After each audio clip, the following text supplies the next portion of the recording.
Delhi CM के मुफ्त तीर्थ दर्शन वाले बयान को सच करने की कवायद में आप प्रवक्ता नवीन परिशाली के निर्देश के बाद आप कार्यकर्ता अलग अलग क्षेत्रों में पहुंचे। उत्तराखंड में आगामी विधानसभा चुनाव से पहले अलर्ट मोड पर बीजेपी। 24-25 नवंबर को उत्तराखंड दौरे पर रहेंगे उत्तराखंड चुनाव प्रभारी प्रहलाद जोशी। परिसंपत्तियों को लेकर मुख्यमंत्री पुष्कर सिंह धामी फिर बरसे। गणेश गोदियाल कहा, सीएम धामी को नहीं है उत्तराखंड के हितों से खिलवाड़ का अधिकार। केंद्रीय ऊर्जा मंत्री आरके सिंह ने उत्तराखंड के आपदा प्रभावितों की मदद के लिए दिए 22.5 करोड़। मुख्यमंत्री पुष्कर सिंह धामी वर्चुअली हुए शामिल। आप देख रहे हैं के न्यूज, खबरों का सारथी। नमस्कार, खबर उत्तराखंड में आपका स्वागत है। मैं हूं प्रियंका। बात करेंगे खबरों की। खबर देहरादून से है, जहां मुख्यमंत्री पुष्कर सिंह धामी की वर्चुअल उपस्थिति में केंद्रीय ऊर्जा मंत्री आरके सिंह आपदा के 22.5 करोड़ का चेक आपदा प्रबंधन मंत्री डॉक्टर धन सिंह रावत को प्रदान करने के लिए पहुंचे। इस अवसर पर केंद्रीय ऊर्जा राज्य मंत्री कृष्णपाल गुर्जर भी मौजूद रहे। वहीं मुख्यमंत्री पुष्कर सिंह धामी ने कार्यक्रम में सचिवालय से वर्चुअल प्रतिभाग कर इसे राज्य को प्रदान किया। सहायता के लिए केंद्रीय ऊर्जा मंत्री आरके सिंह का आभार भी व्यक्त किया।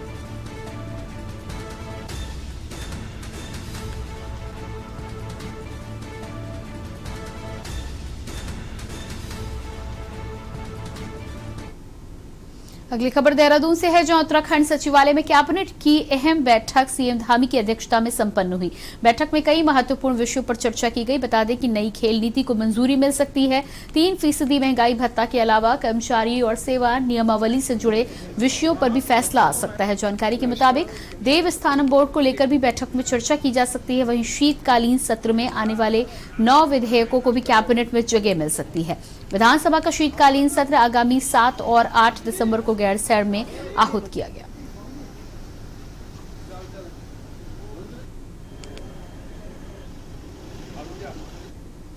आगामी विधानसभा चुनाव को लेकर भाजपा अलर्ट मोड पर दिखाई दे रही है। चुनाव को लेकर कोई कोर कसर नहीं छोड़ना चाहती है। बता दें कि 24 और 25 नवंबर को भाजपा के उत्तराखंड चुनाव प्रभारी प्रहलाद जोशी उत्तराखंड में दौरे पर रहेंगे।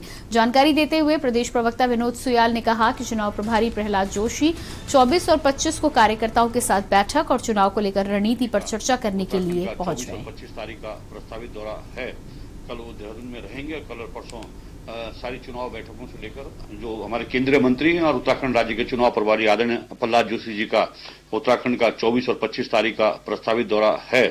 कल वो देहरादून में रहेंगे। कल और परसों सारी चुनाव बैठकों से लेकर अन्य सारे कार्यक्रमों पर उनकी चर्चा वार्ता रहेगी। उनके साथ में हमारे उत्तराखंड राज्य के प्रभारी दुष्यंत गौतम जी और हमारी सह प्रभारी रेखा वर्मा जी और हमारे सह प्रभारी लोकेश चटर्जी और हमारे सह प्रभारी आरपी सिंह जी, ये सारे लोग कल और परसों देहरादून में रहने वाले।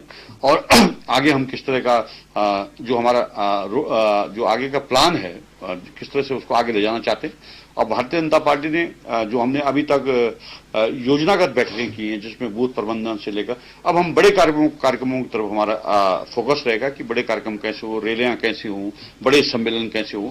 पब्लिक फोकस के ज्यादा कार्यक्रमों भारतीय जनता पार्टी अपने को केंद्रित करने वाली है। उत्तराखंड में विधानसभा चुनाव को लेकर आम आदमी पार्टी लगातार घोषणाओं पर घोषणा करती चली जा रही है। दिल्ली के मुख्यमंत्री अरविंद केजरीवाल ने हरिद्वार दौरे पर उत्तराखंड में बुजुर्ग लोगों को मुफ्त तीर्थ यात्रा करवाने की घोषणा की थी, जिस पर आज आप प्रवक्ता नवीन परिशाली ने जानकारी देते हुए बताया कि जल्द ही रजिस्ट्रेशन करना शुरू हो जाएगा और सभी कार्यकर्ता अपने अपने क्षेत्रों में जाकर इसका प्रचार प्रसार करेंगे। लीडर ऑफ द लीडर्स माननीय अरविंद केजरीवाल जी ने इस देवभूमि को विश्व भर के हिंदू की आध्यात्मिक राजधानी बनाने का निर्णय लिया था और उसकी घोषणा की थी, जिसके बाद उत्तराखंड की जनता का अपार समर्थन आम आदमी पार्टी को मिला। हमने उस मुहिम को आगे बढ़ाने के लिए अपने सेनापति कर्नल कोठियाल के नेतृत्व में इस कार्यक्रम को आगे बढ़ाया। अगली खबर देहरादून से है, जहां हरीश रावत के विधान परिषद की मांग पर पलटवार करते हुए कर्नल अजय कोठियाल का बयान सामने आया है। बता दें कि कोठियाल ने कहा है कि पूर्व सीएम हरीश रावत की विधान परिषद की मांग सीधे तौर पर यह दिखाता है कि कांग्रेस ने चुनाव से पहले ही हार मान ली है। वहीं उन्होंने कहा कि बीजेपी कांग्रेस ने कोई काम नहीं किया, इसलिए जनता के बीच जाने से डर रहे हैं। कांग्रेस में इतनी टूट फूट हो गई है। उत्तराखंड के भूतपूर्व मुख्यमंत्री और कांग्रेस के सबसे सीनियर जो लीडर हैं श्री हरीश रावत जी, उन्होंने कल एक स्टेटमेंट दिया है कि उत्तराखंड में विधान परिषद के जरिए इसमें अपना विधानसभा में जाने का तरीका होना चाहिए। तो ये स्टेटमेंट ये चीज़ कन्वे करता है कि किस तरीके से बगैर जनता के सामने जाए बैकडोर एंट्री का तरीका बनाया जाए। अब हो क्या रहा है कि कांग्रेस में इतनी टूट फूट हो गई है कि कांग्रेस में आपस में नेताओं को ये लगता है, सीनियर नेताओं को खासकर, कि कौन जूनियर हमको हराने की कोशिश करेगा। उनको अपना भविष्य अंधकार में दिख रहा है, काम वो कर नहीं पाए हैं जनता के सामने जा करके बोल सकें ताकि कि हमको इस बार मौका दिया जाए।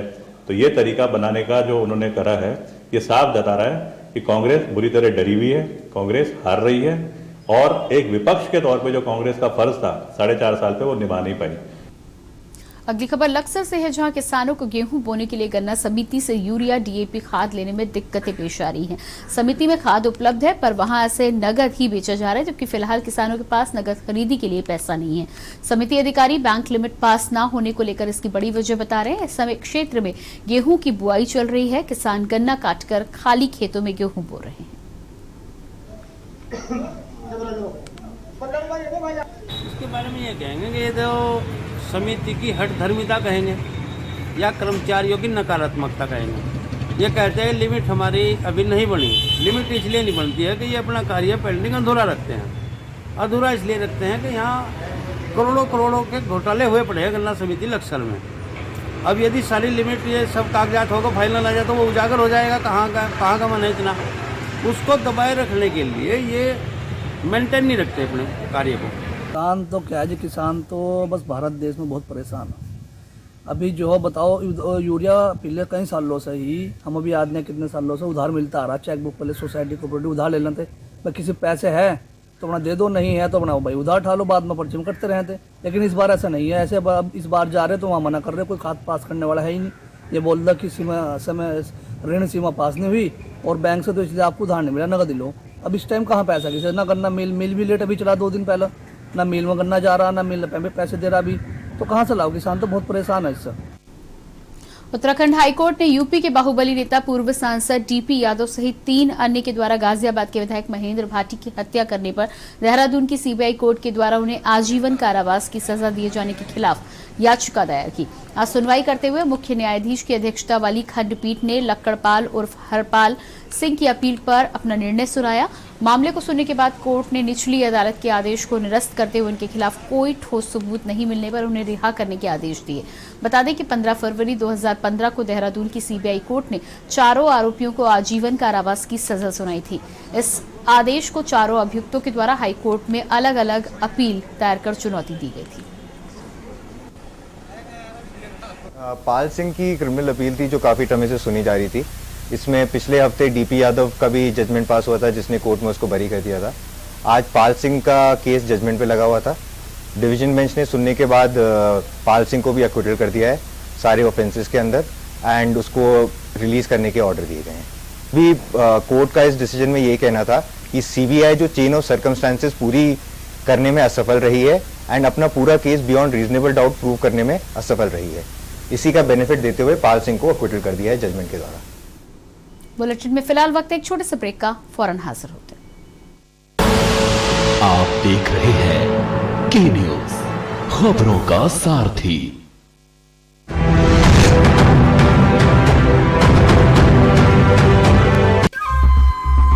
सुपुत्र मेडिटेशन गुरु बेहद नेक और पिताश्री थोड़े रंगीले थोड़े दिल फेंक।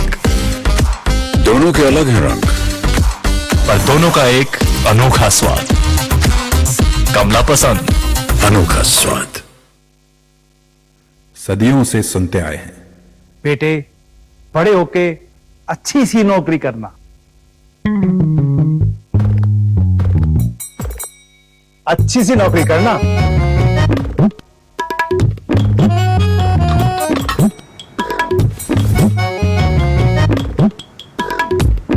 अच्छी सी नौकरी करना।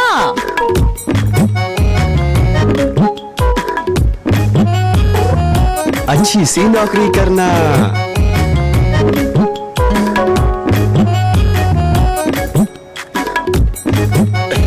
अच्छी सी नौकरी करना।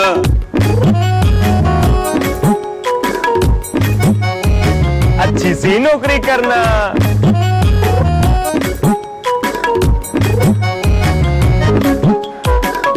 अच्छी सी नौकरी करना,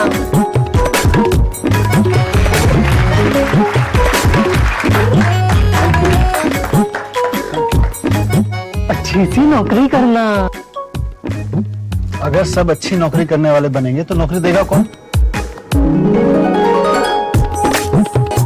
बेटा, तुम अच्छी सी नौकरी देने वाला बनना। अगर भारत को दुनिया का नंबर 1 देश बनाना है तो आज हर बच्चे के अंदर एंटरप्रेन्योर माइंडसेट जगाना होगा।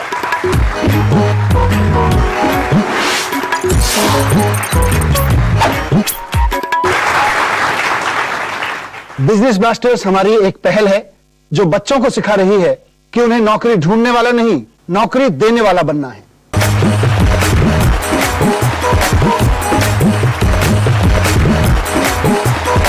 बिजनेस ब्लास्टर्स, छोटे बिजनेस स्टार्स, बड़े बिजनेस आइडियाज। 28 नवंबर से हर रविवार शाम 7 बजे आपके टेलीविजन पर। जुबान के लिए उड़ चला गैरों की जमीन पर, खुशबू अपने पन की ढूंढता। दूर कितना भी जाओ, इस जुबान से दूर ना जा पाओगे। रुमल, बोलो जुबान केसरी। आप देख रहे हैं के न्यूज, खबरों का सारथी। ब्रेक के बाद अगली खबर देहरादून से है, जहां 4 धाम देवस्थानम बोर्ड के विरोध में तीर्थ और पुरोहितों हकूकधारियों ने यमुना कॉलोनी स्थित कैबिनेट मंत्री सुबोध उनियाल समेत अन्य मंत्रियों के आवास के बाहर धरना दिया। 4 धाम तीर्थ पुरोहित हकूकधारी महापंचायत ने कहा कि सरकार देवस्थानम बोर्ड को भंग करने का तत्काल फैसला ले, वरना पुरोहित उग्र आंदोलन करेंगे।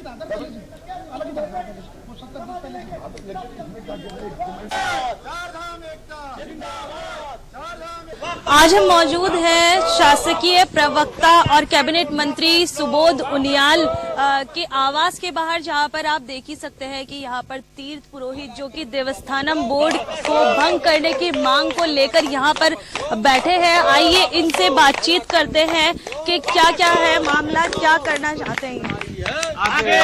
सर, 27 नवंबर को आप प्रदर्शन करने वाले थे, लेकिन उससे पहले आज यहाँ पर आवास घेराव करने आए हैं। जी, ये हमारा एक प्रतीकात्मक संकेतिक धरना इसको कह सकते हैं कि हम लगातार सरकार को चेता रहे हैं कि अभी भी आपके पास समय है, इस काला कानून को आप वापस ले, नहीं तो 27 तारीख को वैसे भी हम लोगों ने एक बहुत बड़ा आंदोलन करने के यहाँ पर निर्णय किया है देहरादून के अंतर्गत, क्योंकि इस सरकार ने 2 साल पूरे हो चुके हैं इस काला कानून के हमारे ऊपर थोपे हुए। आज तक भारत के इतिहास में इतना लंबा चलने वाला आंदोलन कहीं नहीं है। सबसे बड़ा आंदोलन किसान आंदोलन था, जिसने साल भर चला और उसका कानून जो है प्रधानमंत्री जी ने वापस ले लिया। हम इस सरकार से अपील कर रहे हैं कि हमको तो 2 साल हो गए लगभग इस सड़क को आंदोलन करते करते। अब हमारी आपसे यही अपील है कि आप इस काले कानून को वापस लो। हमारे सनातन धर्म के साथ किसी भी तरह की छेड़खानी हम बर्दाश्त नहीं करेंगे। पूरी तरह से बताया कि किस किस तरह का माहौल रहा उस वक्त। प्रदर्शन भी हुए, तीर्थ पुरोहित आप सभी लोगों ने प्रदर्शन किए, लेकिन सरकार की तरफ से ये दावा किया गया कि हाँ, बातचीत हो गई है और मामला जो है। बिल्कुल बातचीत कोई नहीं हुई थी। वो तो ऐसा था कि देश के प्रधानमंत्री जी आ रहे थे, कहीं न कहीं क्षेत्र को एक आस भी थी शायद कुछ ऐसी घोषणा कर जाए, और ऐसी घोषणा के लिए भी हम लोग थोड़ा सा पीछे हो गए। लेकिन प्रधानमंत्री जी भी आए, लोगों में वही निराशा छाई रही जो पहले से थी। उसके बाद ये लगा कि हमको विरोध करना चाहिए था, लेकिन कुछ छलावे के कारण किसी के बहकावे में आकर के किसी को जो हमको आश्वासन दिया था उसको रोक करके हमने ऐसा कोई प्रधानमंत्री का विरोध नहीं किया। लेकिन अब सरकार जो है बिल्कुल आर पार की लड़ाई के लिए तैयार है। और दूसरी बात यह है, 8 तारीख से और 8 तारीख तक अगर ये खत्म करते हैं तो ठीक है। 8 तारीख से और 15 तारीख के बीच में कोई शुभ मुहूर्त लेकर के हम जो है ऋषिकेश त्रिवेणी घाट पे जल समाधि लेंगे। ओम नमः शिवाय। अब आप देख ही सकते हैं कि किस तरह से यहाँ पर तीर्थ पुरोहित जो है चेतावनी दे चुकी है कि अगर नहीं मानती है सरकार तो यहाँ पर जल समाधि लेने के यहाँ पर चेतावनी दे चुके हैं तीर्थ पुरोहित। वही देखना ये होगा कि काफी लंबे वक्त से 2 साल हो गए हैं इन्हें यहाँ पर जो है अपनी मांग को लेकर प्रदर्शन करते हुए आप देख ही रहे हैं कि केदारनाथ प्रधानमंत्री मोदी आए थे तो वहां पर इन्हें थोड़ी सी आस थी, लेकिन ऐसा बिल्कुल नहीं हुआ। जो उम्मीदें थी उनकी, उन पर पानी फिर गया था, क्योंकि कुछ ऐसा फैसला नहीं लिया, कोई भी घोषणा नहीं की थी पीएम मोदी ने। लेकिन वहीं अब देखना ये होगा कि विधानसभा चुनाव 2022 जो है वह नजदीक है और आज कैबिनेट होने वाली है और शीतकालीन सत्र भी नजदीक है। तो अब देखना ये होगा कि अब देवस्थानम बोर्ड को भंग करने का फैसला लेती है कि सरकार। कैमरा पर्सन आशु के साथ मैं हिना आजमी, के न्यूज देहरादून। बुलेटिन में खबरों का सिलसिला जारी रहेगा, लेकिन यहाँ पर रुकते हैं एक छोटे से ब्रेक के लिए।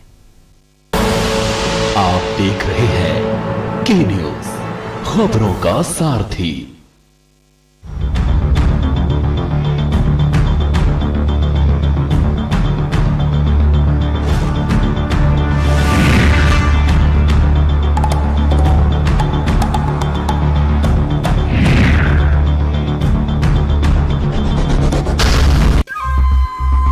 सुपुत्र मेडिटेशन गुरु बेहद नेक और पिताश्री थोड़े रंगीले, थोड़े दिल फेंक। दोनों के अलग हैं रंग, पर दोनों का एक अनोखा स्वाद। कमला पसंद, अनोखा स्वाद। कोविड महामारी के मुश्किल दौर में लोगों की सुरक्षा कवच बनी वैक्सीन।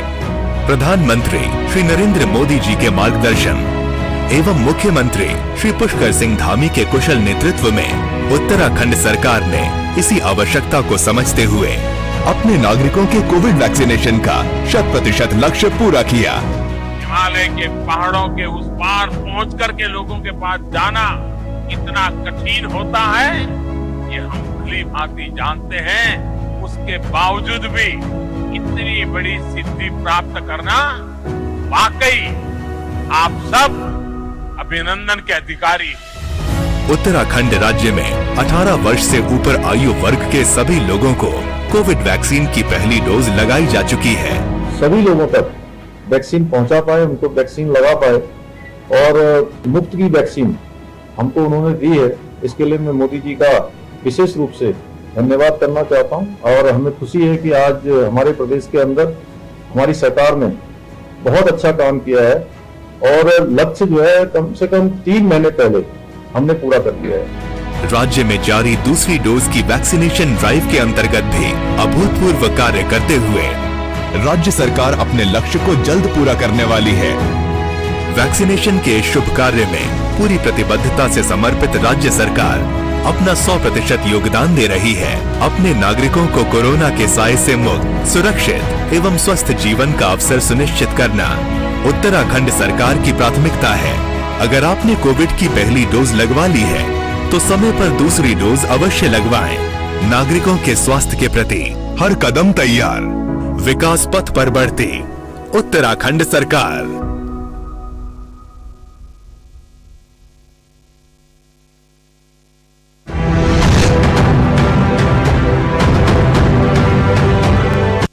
और खुशबू में झूम के भाई लेके आए गोल्डी मसाले। गोल्डी मसाले, खुशबू और स्वाद ऐसा तो रिश्तों में गुस्सा कैसा। पर ये दिल है कि चख रहा है उन्हीं अल्फाजों का नूर नूर और नूर नूर और नूर नूर और। दूर कितना भी जाओ, इस जुबान से दूर ना जा पाओगे। रुमल बोलो जुबान केसरी।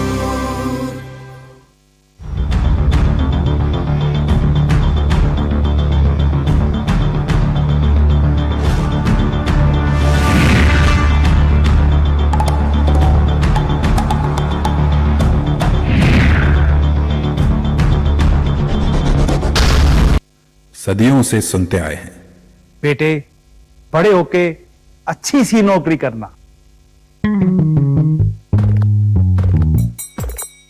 अच्छी सी नौकरी करना।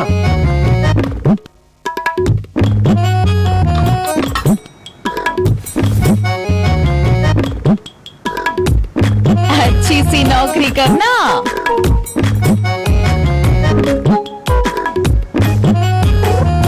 अच्छी सी नौकरी करना।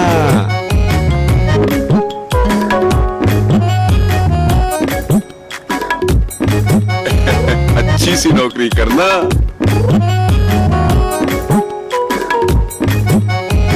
अच्छी सी नौकरी करना।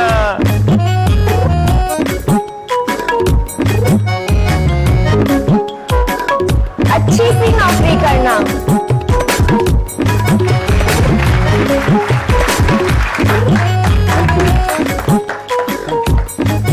अच्छी सी नौकरी करना। अगर सब अच्छी नौकरी करने वाले बनेंगे तो नौकरी देगा कौन? बेटा, तुम अच्छी सी नौकरी देने वाला बनना। अगर भारत को दुनिया का नंबर 1 देश बनाना है तो आज हर बच्चे के अंदर एंटरप्रेन्योर माइंडसेट जगाना होगा।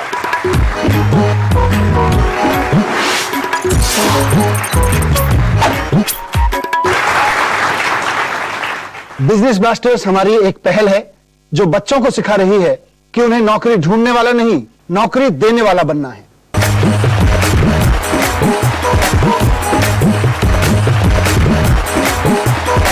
बिजनेस ब्लास्टर्स, छोटे बिजनेस स्टार्स, बड़े बिजनेस आइडियाज। 28 नवंबर से हर रविवार शाम 7 बजे आपके टेलीविजन पर। आप देख रहे हैं के न्यूज, खबरों का सारथी। ब्रेक के बाद अगली खबर चमोली से है, जहां खेल मैदान गोचर में आज 3 दिनों से चल रहे राजकीय पॉलिटेक्निक गोचर के छात्र छात्राओं का उत्तराखंड महोत्सव खेल प्रतियोगिता का समापन हुआ। इस खेल कूद प्रतियोगिता का आज पुरस्कार वितरण होने के साथ ही साथ समापन हुआ। इस प्रतियोगिता में इंडोर व आउटडोर खेलों का आयोजन किया गया था। प्रतियोगिता में प्रथम, द्वितीय, तृतीय स्थान पर आने वाले खिलाड़ियों को जोनल खेल प्रतियोगिता में प्रतिभाग करने का अवसर मिलेगा। इस अवसर पर मुख्य अतिथि बीआरओ के कमान अधिकारी मनीष कुमार सिंह व विशिष्ट अतिथि अधिशासी अभियंता पीडब्ल्यूडी सुनील बिजलवाड़ के साथ ही जल संस्थान के अधिशासी अभियंता मुकेश कुमार, पूर्व पालिका अध्यक्ष मुकेश नेगी मौजूद रहे।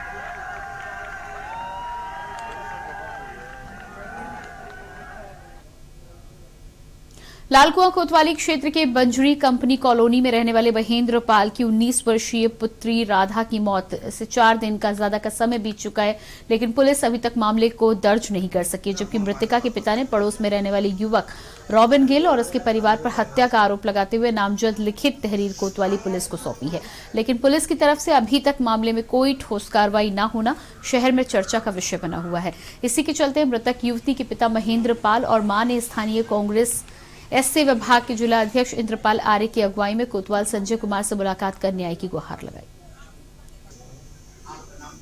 देखिए, मैं अभी कोतवाल साहब से मिला, उनसे मैंने रिक्वेस्ट करी, उनसे बात रखी, उनसे कहा मैंने कि अगर इस तरीके से जो घटना हुई है ये किस वजह से हुई है और किस कारण से हुई है और इसमें आप निष्पक्ष जांच करिए। कोतवाल जी ने आश्वासन दिया है कि ये कहीं ना कहीं 304 का या 306 का मामला बनता है, इसमें निष्पक्ष जांच की जाएगी और किसी के साथ भी गलत जो नहीं होगा। और जो हमारे जो लड़की है जो 3 महीने के अंदर वहाँ रहती थी, वो ब्याही हुई थी या उसको रजिस्टर्ड मैरिज हुआ था, इसकी पूरी तलाशी कर रहे हैं और पूरी निष्पक्ष जांच कर रहे हैं। एक सूचना मिली थी कल कि एक महिला द्वारा महिला की डेथ हो गई है सुशीला तिवारी अस्पताल में, उसका पंचनामा भरा गया है। तो पंचनामा के बाद पोस्टमार्टम की कार्रवाई के बाद जो पोस्टमार्टम में जो तथ्य आएंगे सामने, उनके हिसाब से कार्रवाई की जाएगी। परिजन जो आरोप लगाएंगे उनके या जो तहरीर देंगे उसके हिसाब से कार्रवाई की जाएगी। हमने कहा हम तुम्हारे साथ जो हमारा असूल बनता है हम पूरा न्याय करेंगे। बोले हमसे आप निश्चिंत रहें, हमसे जितना भी हमारे लिए बनता है हमारे उसमें हम तुम्हारे साथ पूरा न्याय करेंगे। तुम आराम से टेंशन फ्री के घर जाइए, हम तुम्हारे साथ जो होता है नियम के अनुसार वो हम सारा करेंगे। और इसी खबर के साथ खबर उत्तराखंड में इतना ही। देखते रहिए के न्यूज इंडिया। नमस्कार।